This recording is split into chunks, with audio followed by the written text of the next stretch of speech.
The power of habit book part 3 आदत परिवर्तन का सुनहरा नियम। इस अध्याय में आप जानेंगे कि आदतों को बदलना कैसे संभव है और क्यों कुछ आदतें इतनी गहरी होती हैं कि उन्हें बदलना मुश्किल हो जाता है। इस पाठ में टोनी डुंगी के उदाहरण से यह समझाया गया है कि आदतें 3 चरणों संकेत, दिनचर्या और इनाम पर आधारित होती हैं। पुरानी आदतों को नई आदतों से कैसे बदला जा सकता है और सही आदतें आपको सफलता की ओर कैसे ले जा सकती हैं, यही इस पाठ का मुख्य उद्देश्य है। अगर आप अपने जीवन में सकारात्मक बदलाव लाना चाहते हैं और पुरानी आदतों को बदलकर नई सफल आदतें विकसित करना चाहते हैं, तो इस ऑडियो समरी को पूरा सुनिए। हमारे YouTube channel quick book summary को लाइक, शेयर और सब्सक्राइब करना न भूलें ताकि आपको ऐसी ही और महत्वपूर्ण ऑडियो समरीज मिलती रहे। हमारा आपसे अनुरोध है कि इस ऑडियो समरी को सुनने से पहले पार्ट 1 से शुरुआत करें और बेहतरीन अनुभव के लिए अपने हेडफोन्स जरूर पहनें। भाग 3 आदत परिवर्तन का सुनहरा नियम। परिवर्तन क्यों होता है? एक मैदान के अंतिम छोर पर लगी घड़ी समय दिखा रही थी। खेल खत्म होने में अब केवल 8 मिनट और 19 सेकंड का समय बचा था। मैदान पर टैम्पा बे बुकोनियर्स टीम खेल रही थी, जो न केवल नेशनल फुटबॉल लीग बल्कि व्यावसायिक फुटबॉल के पूरे इतिहास की सबसे बुरी टीम थी। पर इस टीम के मुख्य कोच, जिन्हें हाल ही में नियुक्त किया गया था, को खेल खत्म होने के कुछ ही मिनट पहले आशा की एक किरण नजर आने लगी। 17 नवंबर 1996 को रविवार का दिन था और शाम होने वाली थी। बुकोनियर्स टीम अमेरिका के सैन डिएगो शहर में चार्जर्स टीम के साथ खेल रही थी। चार्जर्स टीम पिछले वर्ष सुपर बॉल में अपना प्रदर्शन दिखा चुकी थी। इस मैच में बुकोनियर्स 17 से 16 से पीछे चल रही थी। इस टीम ने अब तक सिर्फ हार ही देखी थी। बुकोनियर्स को पूरे सत्र में एक भी जीत हासिल नहीं हुई थी। वे पिछले 1 दशक से लगातार हारते आ रहे थे। बुकोनियर्स ने पश्चिमी तट पर पिछले 16 वर्षों में एक भी मैच नहीं जीता था। आखिरी बार जब बुकोनियर्स ने जीत हासिल की थी, तब इस टीम के मौजूदा खिलाड़ी स्कूल में रहे होंगे। इस साल उनका रिकॉर्ड 2 से 8 का था। ऐसे ही एक खेल में एक और टीम थी जो इतनी बुरी थी कि आने वाले समय में होपलेस, आशाहीन शब्द में लेस, हीन लगाने का श्रेय इसी टीम को दिया जा सकता है। इस टीम का नाम था डेट्रॉइट लॉयंस। लेकिन इस साल डेट्रॉइट लॉयंस ने भी बुकोनियर्स को पहले 21-6 और फिर 3 सप्ताह बाद 27-0 से हराया था। एक समाचार पत्र में बुकोनियर्स की खिल्ली उड़ाते हुए इसे अमेरिकास ऑरेंज डोरमैट, ऐसी टीम जिसे मैदान में कोई भी रौंद कर चला जाता है, कहा गया था। इस टीम के मुख्य कोच टोनी डंगी को इसी वर्ष जनवरी में यह नौकरी मिली थी, लेकिन अब ESPN का अनुमान था कि यह वर्ष समाप्त होने से पहले ही शायद टोनी डंगी को नौकरी से हाथ धोना पड़ सकता है। लेकिन 17 नवंबर 1996 को हुए उस मैच में मैदान के एक ओर खड़े कोच डंगी ने कुछ ऐसा देखा जिससे उन्हें अपनी योजना कामयाब होती नजर आने लगी। मैदान पर उनकी टीम खेल के अंतिम क्षणों के लिए अपनी व्यूह रचना बनाकर अपनी तैयारी कर रही थी, जबकि डंगी को लग रहा था मानो अचानक आसमान से सारे बादल छोट गए हों और सूर्य निकल आया हो। आमतौर पर डंगी मुस्कुराते नहीं थे। वे मैच के दौरान अपनी भावनाओं को जाहिर नहीं होने देते थे, पर मैदान में कुछ ऐसा हो रहा था जिसके चलते उन्हें अपनी वर्षों की मेहनत रंग लाती नजर आ रही थी। मैच देखने आए करीब 50,000 दर्शक स्टैंड पर बैठे डंगी का मजाक उड़ा रहे थे, लेकिन डंगी को मैदान में जो नजर आ रहा था उसे कोई और नहीं देख पा रहा था। टोनी डंगी पिछले 17 वर्षों से इस नौकरी के इंतजार में थे। इस दौरान उन्होंने सहायक कोच के तौर पर university of Minnesota, Pittsburgh stealers, Kansas city चीज और अंत में दोबारा मिनेसोटा में वाइकिंग्स के साथ काम किया था। उन्हें पिछले 1 दशक में 4 बार NFL टीमों के मुख्य कोच के पद के लिए इंटरव्यू देने को आमंत्रित किया जा चुका था, लेकिन चारों बार इंटरव्यू में टोनी डंगी को असफलता ही हाथ लगी। इंटरव्यू में असफलता मिलने का एक कारण था फुटबॉल कोचिंग को लेकर टोनी डंगी के विचार। इंटरव्यू के दौरान डंगी पूरे धैर्य के साथ अपने विचार सामने रखते हुए बताते थे कि खेल में जीत हासिल करने का सबसे अच्छा तरीका है खिलाड़ियों की आदतें बदलना। वे नहीं चाहते थे कि खिलाड़ियों को अलग अलग किस्म के ढेरों निर्णय खेल के दौरान लेने पड़े, क्योंकि वे मानते थे कि मैदान पर खिलाड़ियों की क्रियाएं प्रतिक्रियाएं सहज और आदतन होनी चाहिए। उनका कहना था कि अगर वे खिलाड़ियों में सही आदतें विकसित कर पाए तो उनकी टीम की जीत निश्चित है। डंगी के अनुसार चैंपियंस दूसरों से कुछ अलग या अनोखा नहीं करते। वे सामान्य चीजें ही इतनी तेज गति से करते हैं कि उन्हें ये करने से पहले सोचना नहीं पड़ता। उनकी गति ऐसी होती है कि विपक्षी टीम को प्रतिक्रिया देने का समय ही नहीं मिल पाता। चैंपियंस इस तेज गति को अपनी आदत बना लेते हैं और फिर जो कुछ भी करते हैं इसी आदत के अनुसार करते हैं। इंटरव्यू के दौरान अन्य टीमों के मालिक डंगी से पूछते, आप खिलाड़ियों में ये नई आदतें कैसे विकसित करेंगे? इस पर डंगी का जवाब होता, अरे नहीं, मैं खिलाड़ियों में नई आदतें विकसित नहीं करने वाला। फिलहाल इन खिलाड़ियों की जो भी आदतें हैं उन्हें विकसित करने में उन्होंने पूरा जीवन लगाया है, ताकि उन आदतों की मदद से ही उनका NFL में चुनाव हो सकता है। इसलिए कोई भी खिलाड़ी केवल एक नए कोच के कहने भर से अपनी जीवन भर की आदतें नहीं छोड़ सकता। यही कारण था कि डंगी खिलाड़ियों में नई आदतों को विकसित करने के बजाय केवल उनकी पुरानी आदतों को परिवर्तित करना चाहते थे। आदतें 3 चरणों वाला फंदा होती है: इशारा, क्रिया और इनाम। डंगी का अनुभव कहता था कि यदि इशारा और इनाम समान रखकर केवल क्रियाओं को परिवर्तित किया जाए तो आदतों में बदलाव लाया जा सकता है। इसलिए उन्होंने तय किया कि वे आदतों के फंदे के दूसरे चरण यानी क्रिया पर अपना ध्यान केंद्रित करेंगे। डंगी खिलाड़ियों के दिमाग में पहले से बनी क्रियाओं का उपयोग करके उनकी पुरानी आदतों को परिवर्तित करना चाहते थे। डंगी की प्रशिक्षण नीति से आदत परिवर्तन का एक सुनहरा नियम सामने आया। विभिन्न अध्ययनों से यह स्पष्ट हो चुका था कि परिवर्तन लाने का सबसे शक्तिशाली तरीका यही है। डंगी जानते थे कि इंसान अपनी बुरी आदतों को जड़ से कभी नहीं मिटा सकता। डंगी समझ चुके थे कि इंसान के पुराने इशारों और इनाम को जस का तस रखते केवल एक नई क्रिया का इस्तेमाल करके आदत परिवर्तन करना संभव है। हुए आदत परिवर्तन का सुनहरा नियम भी यही है कि पुरानी आदत को परिवर्तित करने के लिए उसका इशारा और इनाम जस का तस रखते हुए इस फंदे में एक नई क्रिया जोड़ दी जाए। इस नियम का पालन करके किसी भी आदत को परिवर्तित किया जा सकता। इस सुनहरे नियम ने शराब, मोटापा, O.C.D, ऑब्सेसिव कंपल्सिव डिसऑर्डर और ऐसी 100 से भी अधिक घातक समस्याओं के इलाज में महत्वपूर्ण योगदान दिया है। इस नियम को समझकर लोग खुद भी अपनी आदतों में बदलाव ला सकते हैं। जैसे अधिक चटपटे खाने की आदत तब तक परिवर्तित नहीं हो सकती जब तक पुराने इशारे और इनाम प्राप्ति की तीव्र इच्छा को पूरा करने के लिए सही क्रिया न चुनी जाए। इसी तरह जब तक निकोटीन की इच्छा को शांत करने के लिए कोई अन्य क्रिया नहीं मिल जाती तब तक धूम्रपान की आदत छोड़ना बहुत मुश्किल होता है। डंगी ने अलग अलग टीम के मालिकों को 4 बार आदतों पर आधारित अपना यह दर्शन समझाया। चारों बार इन मालिकों ने विनम्रता से डंगी की बात सुनी और उन्हें इस बात के लिए धन्यवाद दिया कि वे अपना कीमती समय निकालकर इंटरव्यू के लिए आए।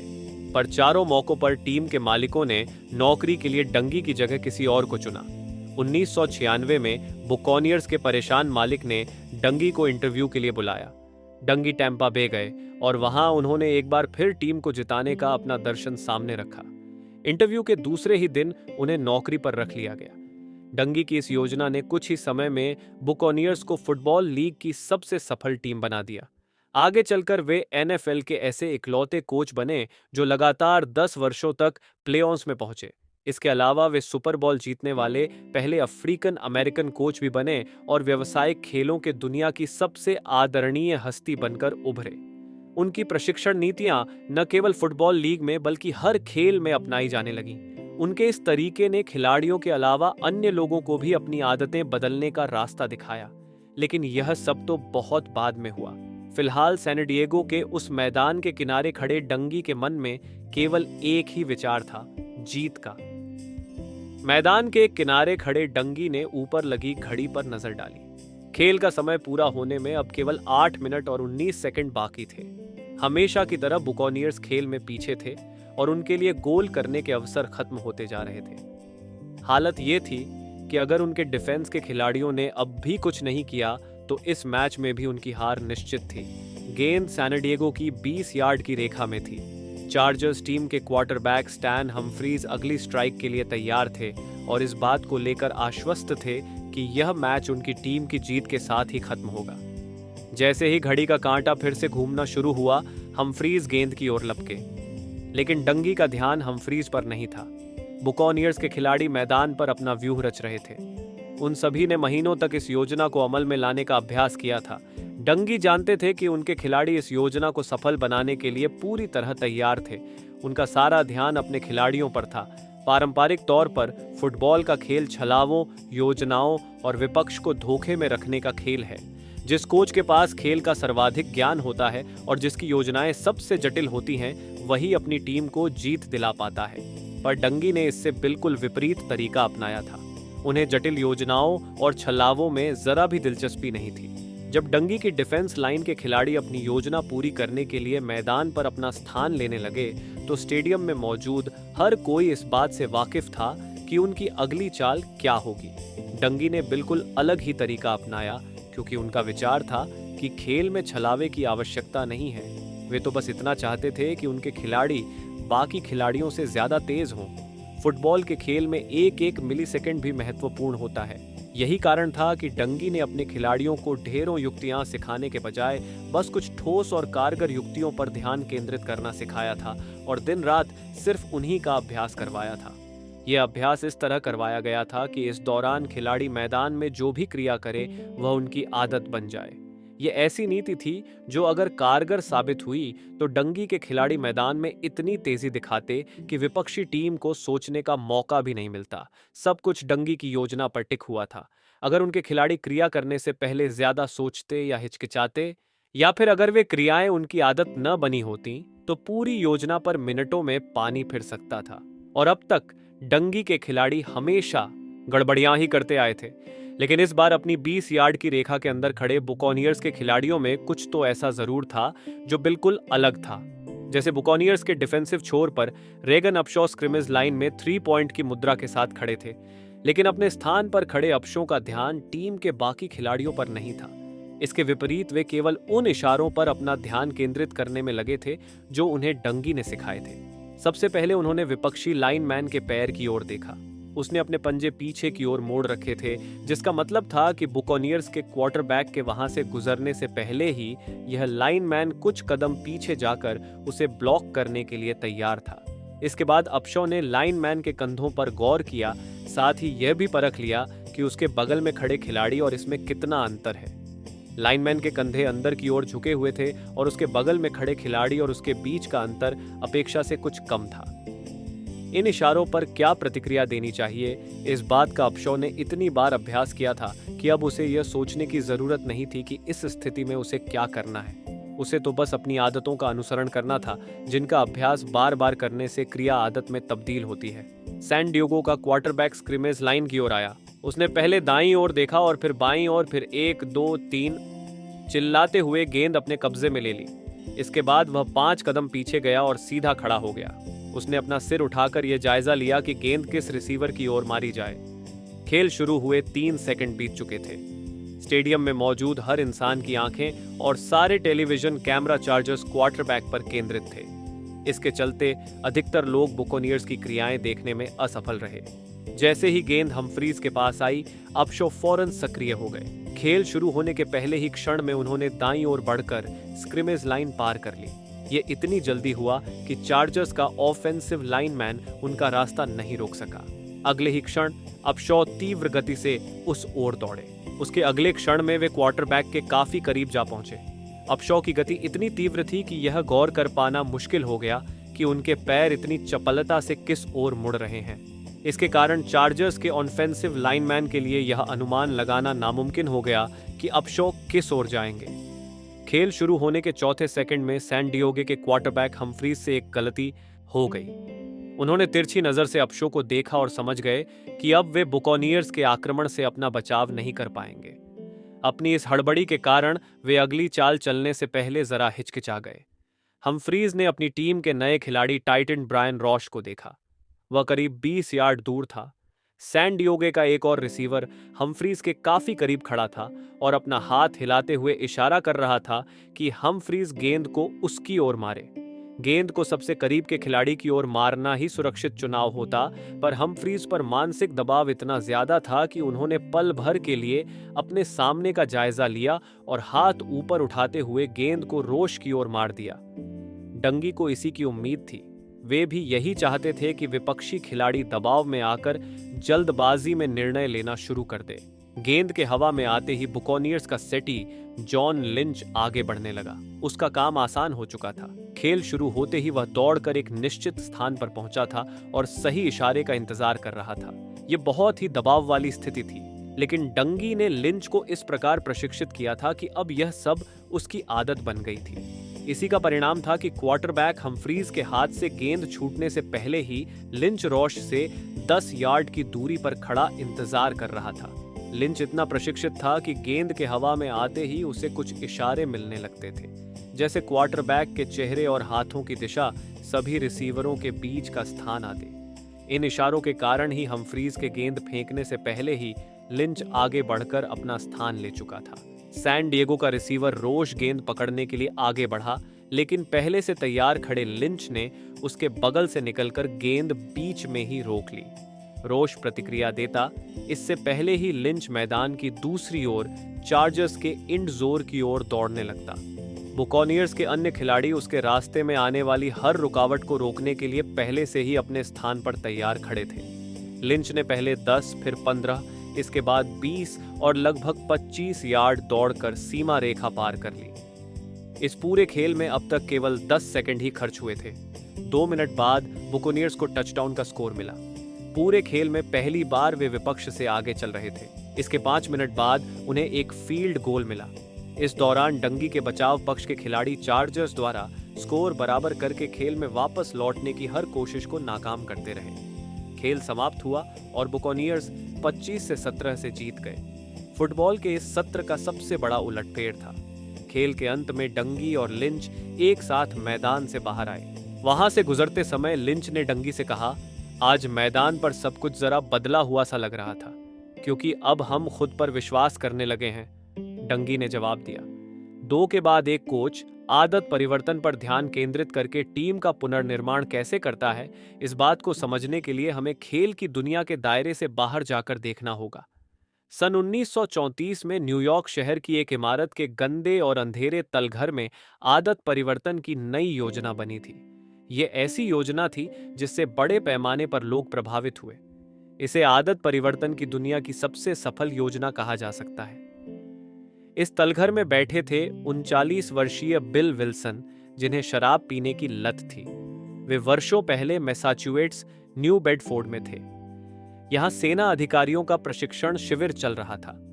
विल्सन को पहले विश्व युद्ध के लिए फ्रांस भेजा जाना था, जिसके लिए उन्हें मशीन गन चलाने का प्रशिक्षण दिया गया था। उन्होंने पहली बार शराब का सेवन इसी शिविर के दौरान किया था। शिविर के आसपास के इलाकों में रहने वाले अनेक रईस परिवार वहां प्रशिक्षण ले रहे भावी सैनिकों को अक्सर भोजन के लिए आमंत्रित करते थे।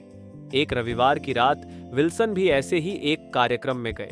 वहां पहुंचते ही उनके हाथ में रेयरबिट, एक विशेष ढंग से बनाया गया चीज और टोस्ट और बियर का एक गिलास थमा दिया गया। उस समय वे सिर्फ 22 वर्ष के थे और इससे पहले उन्होंने कभी शराब को छुआ तक नहीं था। उन्होंने सोचा कि उन्हें यहाँ जो कुछ भी परोसा जा रहा है उसे ठुकराना अशिष्टता होगी, इसलिए उन्होंने चुपचाप बियर पी ली। इसके कुछ सप्ताह बाद विल्सन को एक बार फिर एक शानदार कार्यक्रम का न्योता आया, जहां पुरुषों ने टक्सीडो धारण कर रखे थे और औरतें उनसे फ्लर्ट कर रही थीं। उसी समय एक बटलर आया और उसने विल्सन के हाथों में ब्रॉन्क्स कॉकटेल का गिलास थमा दिया, जो कि व्हाइट वाइन, जिन और संतरे के रस का मिश्रण था।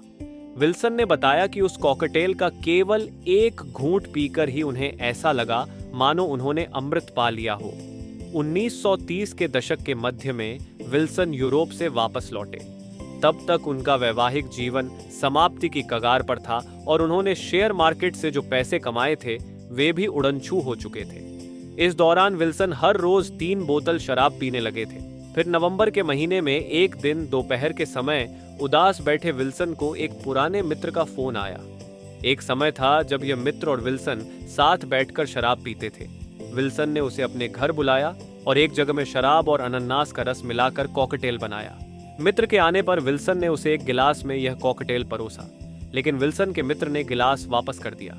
उसने बताया कि उसने शराब छोड़ दी है और पिछले 2 महीनों से शराब को छुआ तक नहीं है।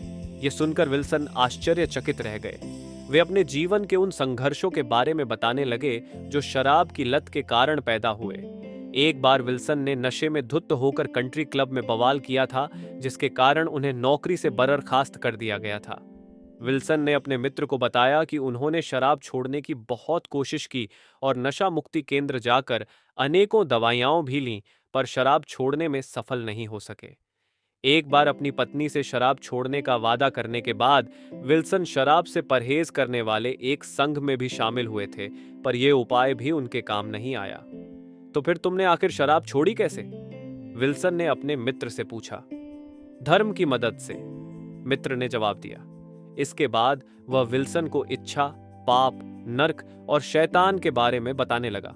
उसने कहा कि सबसे पहले तुम्हें यह स्वीकार करना होगा कि तुम पाप कर रहे हो, फिर तुम्हें खुद को ईश्वर के हवाले करना होगा। यह सब सुनकर विल्सन को लगा कि उसके मित्र का दिमाग फिर गया है। विल्सन लिखते हैं, यह मित्र पिछली गर्मियों में शराब और ड्रग्स के नशे में धुत रहा करता था, जबकि अब उसकी बातें सुनकर मुझे लगा कि वह धर्म को लेकर सनकी हो गया है। मित्र के जाने पर विल्सन ने कॉकटेल का वह जग खत्म किया और सो गए। इसके एक महीने बाद दिसंबर 1934 में विल्सन को Charles B Towns hospital for drugs and alcohol addictions में भर्ती होना पड़ा। यह मैनहट्टन के बाहर स्थित एक प्रसिद्ध नशा मुक्ति केंद्र था। उस समय नशा मुक्ति केंद्रों में शराब की लत छुड़वाने के लिए बेल्लाडोना नामक एक दवा का उपयोग किया जाता था। इस दवा से कई बार मरीजों को हेल्यूसिनेशन, मतिभ्रम की वह स्थिति जब मरीज के लिए वास्तविकता और कल्पना में फर्क करना मुश्किल हो जाता है, भी होने लगता था। नशा मुक्ति केंद्र के डॉक्टर हर एक घंटे में विल्सन को यह दवाई दे रहे थे। यहाँ विल्सन एक छोटे से कमरे के बिस्तर पर पड़े रहते थे और बार बार होश में आते जाते रहते थे। फिर विल्सन के साथ भी वही हुआ जो ऐसी स्थिति में लगभग सभी के साथ होता है। विल्सन व्यथा से छटपटाने लगे। वे कई दिनों तक मतिभ्रम की पीड़ादायक स्थिति से गुजरते रहे। इसके बाद उन्हें ऐसा महसूस होने लगा मानो उनके शरीर पर बहुत सारे कीड़े रेंग रहे हों। उनकी तबीयत इस हद तक बिगड़ चुकी थी कि वे अपने बिस्तर से हिल भी नहीं पा रहे थे। उस समय वे इतनी पीड़ा भोग रहे थे कि उनसे रहा नहीं गया और आखिरकार वे मदद के लिए चिल्लाने लगे, अगर इस संसार में वाकई कोई भगवान है तो मेरे सामने आए। मैं इस पीड़ा से मुक्ति पाने के लिए कुछ भी करने को तैयार हूं, कुछ भी। अपना यह भयानक हुए बाद विल्सन ने लिखा कि अचानक उस कमरे में सफेद रोशनी फैल गई, अनुभव बांटते, और मेरा सारा दर्द समाप्त हो गया। मुझे लगा मानो मैं किसी पर्वत के शिखर पर खड़ा हूं और वहां तेज हवा चल रही है। वह हवा मेरे अंदर समाहित हो गई है और अब अचानक एहसास हुआ कि अब मैं स्वतंत्र हूं। मेरा मन खुशी से भर गया। फिर धीरे धीरे यह खुशी कम भी हो गई। आखिरकार मैं था तो उसी कमरे में जहां मैं बिस्तर पर पड़ा यह सब सोच रहा था, पर अब मैं एकदम अलग ही दुनिया में था। यह हमेशा सचेत रहने वाली नई दुनिया थी। इसके बाद बिल विल्सन ने दोबारा कभी शराब नहीं पी। 36 वर्ष बाद सन 1971 में विल्सन की एम्फजीम वातस्फीति नामक बीमारी के कारण मौत हो गई। तब तक उन्होंने अपना सारा जीवन एल्कोहलिक्स एनोनिमस नामक एक अंतर्राष्ट्रीय पारस्परिक सहायता फेलोशिप संगठन स्थापित करने और उसका प्रचार प्रसार करने में लगा दिया। इस फेलोशिप का उद्देश्य था अपने सदस्यों को दोबारा शराब की ओर जाने से रोकना और अन्य शराबियों को यह लत छोड़ने के लिए प्रोत्साहित करना। विल्सन ने एल्कोहलिक्स एनोनिमस का इतना प्रचार किया कि यह आदत परिवर्तन के मामले में दुनिया का सबसे बड़ा और मशहूर संगठन बन गया। एल्कोहलिक्स एनोनिमस द्वारा प्रतिवर्ष करीब 2.1 अरब लोगों को मदद दी जाती है।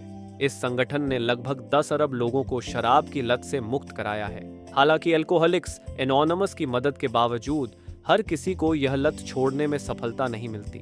चूंकि इस संगठन के सभी सदस्य गुमनाम होते हैं, इसलिए इसकी सफलता का आकलन करना मुश्किल है। लेकिन करोड़ों लोग अपना जीवन बचाने के लिए एल्कोहलिक्स एनोनिमस को ही धन्यवाद देते हैं। जो बहुत प्रसिद्ध एल्कोहलिक्स एनोनिमस के मूल सिद्धांत हैं, इसके 12 कदम भी हैं। अत्यधिक खाना, जुआ खेलना, आरण, लैंगिक संबंध, ड्रग्स, जमाखोरी, स्वयं को शारीरिक चोट पहुंचाना, धूम्रपान, वीडियो गेम की लत, भावनात्मक निर्भरता और ऐसे ही दर्जनों आत्मघाती व्यवहारों के इलाज में एल्कोहलिक्स एनोनिमस के मूल सिद्धांतों का उपयोग होता है। यह संगठन ऐसी कई तकनीकें और परिवर्तन सूत्र बताता है जो वाकई बेहद सशक्त और प्रभावी हैं। हालांकि एल्कोहलिक्स एनोनिमस की यह सफलता काफी हद तक अनपेक्षित थी। The power of habit. किताब को यहाँ तक सुनने के लिए आपका बहुत बहुत धन्यवाद। ये किताब आपको कैसी लगी हमें ज़रूर बताएं और अगले भाग का इंतज़ार करना न भूलें जो जल्द ही आपके लिए आ रहा है। अगर आपको ये किताब अच्छी लगी हो तो वीडियो को लाइक करें, अपने विचार कमेंट में ज़रूर शेयर करें और हमारे चैनल को सब्सक्राइब करना न भूलें।